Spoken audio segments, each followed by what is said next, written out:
friends, myself Dr. Kiran Prajapati from Jayavir Ayurveda Hospital.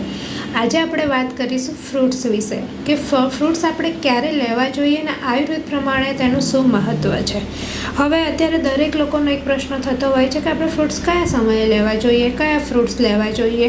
તો generally આપણે દિવસની શરૂઆત છે એ સિઝનેબલ ફ્રૂટ્સથી જ કરવી જોઈએ. બને ત્યાં સુધી ચા કોફીનો ઉપયોગ આપણે એવોઇડ કરીએ. કેમ? કારણ કે જે ફ્રૂટ્સ હોય છે એ સવારે લઈએ તો આપણા હેલ્થ માટે બહુ જ સારું કહેવાય. આ ઉપરાંત જો તમને સવારે ચા નાસ્તો કરવાની આદત હોય તો સવારે હળવો ચા નાસ્તો લઈને 10થી 11ની વચ્ચે પણ લઈ શકાય, અથવા બપોરનું ભોજન પચી ગયા પછી સાંજે 4થી 5ની વચ્ચે પણ લઈ શકાય. ઘણા લોકોને એવી આદત હોય છે કે જમવાની સાથે ફ્રૂટ્સ લેવું ગમે છે, તો તમે જમવાની શરૂઆતમાં જ ફ્રૂટ્સ લઈ શકો છો. બને ત્યાં સુધી ફ્રૂટ્સ છે એ ભૂખ્યા પેટે જ લેવું. સૂર્યાસ્ત પછી અને રાત્રિના સમય દરમિયાન આપણે ફ્રૂટ્સનો ઉપયોગ ટાળવો જોઈએ.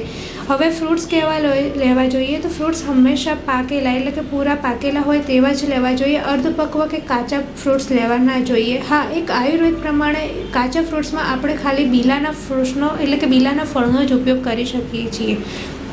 હવે અત્યારે ટ્રેન્ડ્સમાં ફ્રૂટ્સમાં કેવું છે કે ફ્રૂટ ડીશ છે, ફ્રૂટ્સના જ્યુસ છે, અથવા તો મિલ્કશેક છે, એનો ઉપયોગ બહુ જ વધી ગયો છે.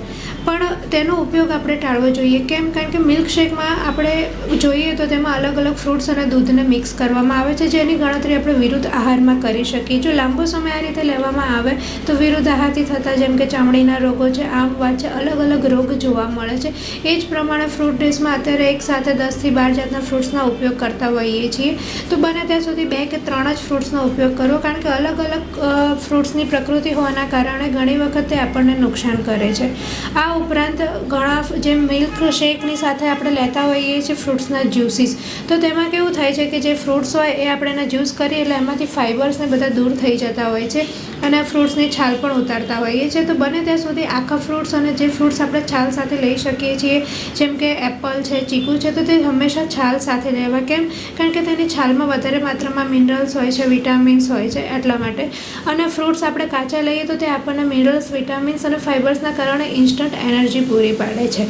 હવે આયુર્વેદ પ્રમાણે ફ્રૂટ્સ કેવા અને ક્યારે લેવા જોઈએ? તો અલગ અલગ આચાર્ય જેમ કે આચાર્ય ચરક, વાઘભટ અને સુશ્રુતે ફલ વર્ગનું સરસ મજાનું વર્ણન કર્યું છે, જેમાં ફ્રૂટ્સ પ્રકૃતિ સાત્મ્ય, દેશ સાત્મ્ય, ઋતુ સાત્મ્ય અને અલગ અલગ રોગો અનુસાર લેવાનું જણાવ્યું છે.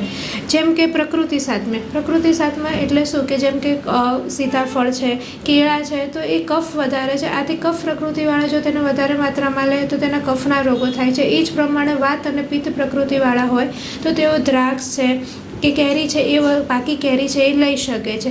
અત્યારે કાચી કેરી અને પાકી કેરી બંને જોવા મળે છે.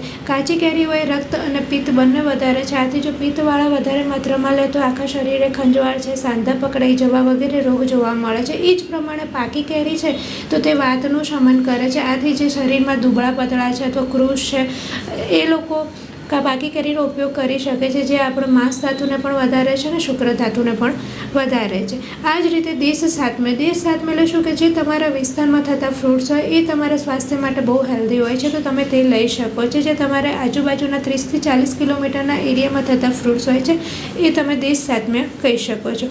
એ જ પ્રમાણે છે ઋતુ સાત્મ્ય. તો મેઇન આજનો જે ટોપિક છે ઋતુ સાત્મ્ય. કેમ કે અત્યારે બધા જ ફ્રૂટ્સ આપણને 12 માસ જોવા મળતા હોય છે.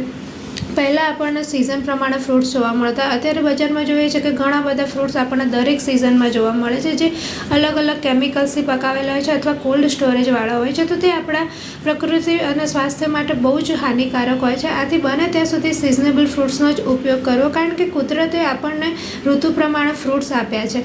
તો બને ત્યાં સુધી આપણે સિઝનેબલ ફ્રૂટ્સ લઈએ છીએ તો તે આપણા સ્વાસ્થ્ય માટે બહુ જ ફાયદાકારક છે. આ ઉપરાંત વિવિધ રોગો અનુસાર જેમ કે આપણને બહુ થાક લાગે છે, લોહીની ઉણપ છે, વધારે માત્રામાં ઝાડા છે, તો તમે દાડમનો ઉપયોગ કરી શકો છો.